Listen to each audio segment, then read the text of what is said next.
هلو كل متابعين مارشميلو الامارات، ازيكم. انا جايه اخدم عندكم بصوت منى زكي.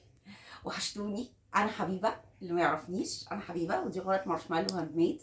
بنتكلم فيها عن نصايح الكروشيه والخامات الكويسه ونعمل ايه عشان نسوق منتجنا وحاجات زي كده. وكمان فيها فيديوهات تعليميه كتير، والفتره الجايه هنشتغل على كل الاصناف، كل حاجه انتوا عايزين طريقتها انا هعمل لكم فيديو ليها تفصيلي عشان تبقى الفايده يعني من كل الاتجاهات. بس احنا النهارده جايه اكلمكم في حاجه حلوه قوي هتعجبكم قوي.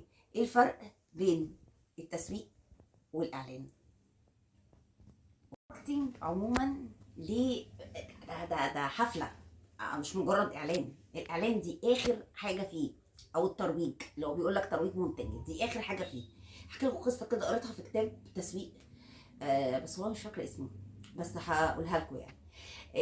بيقول لك سيرك كبير نصب كل حاجته وكتب يافطه مكتوب عليها هنا السيرك، هنا يوجد السيرك العالمي. اوكي. وبعدين محدش عبرهم. قام الناس اللي بتدرب الفيله خدوا الفيل وطلعوا عملوا بيه شو مجاني للناس كلها تتفرج. ده اسمه ايه؟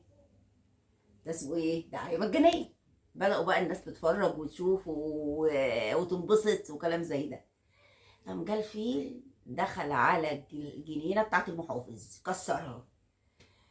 الدنيا كلها بدأت تتكلم، والبروباجندا والده اسمه الترند. الدنيا كلها بدأت تتكلم على سين من الناس انه عمل واو، ده الترند.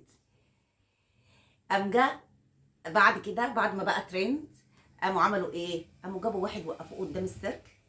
هنا يوجد حفلة، ادفع التذكرة مش هتخسر تمنها، هتستمتع هتنبسط، هنا هتلاقي أحلى شو، مش هتخسر فلوسك. هو ده الترويج. يعني معنى كده ان الترويج ده اخر حاجه، الاعلان ده اخر حاجه انت بتعمليها عشان توصلي منتجك للناس. يبقى ده مثال، يعني ده مثال انا قريته وعجبني جدا جدا، يعني بسط لي المعلومه قوي. يبقى احنا اول حاجه بنعملها ايه؟ اول حاجه بنبني الصفحه، وبعدين نبدا نظبط لنفسنا مواعيد ثابته للنشر للبوست والريلز، ونبدا نصور المحتوى بتاعنا اللي احنا بنعمله بايدينا ونبدا نحطه. تبدا الناس تعرفنا وتتكلم عننا. فلانه بتعمل المنتج ده بيرفكت، شكله حلو قوي، شفتي الصفحه الفلانيه بتعمل ايه؟ خلاص كده نبدا نتعرف شويه شويه.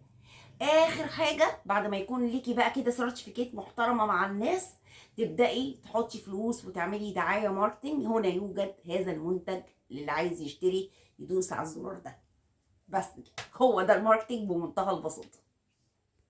بحب اتكلم معاكم كتير بس مش عايزه اطول عليكم، وبجيب لكم الفايده مختصره، يعني الحاجات اللي انا بقراها وبفهمها وبحس انها بتبسط المعلومه بحب اوصلها لكم.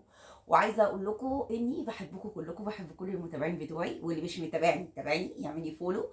ولو عايزين تسالوا عن اي حاجه حطوا لي في الكومنتات، وانا اوعدكم ان انا هرد على كل الاسئله اللي هتيجي في الكومنت بمنتهى الوضوح، عشان ايسر لكم المعلومه قد ما اقدر، على قد معرفتي، على قد تجربتي الشخصيه.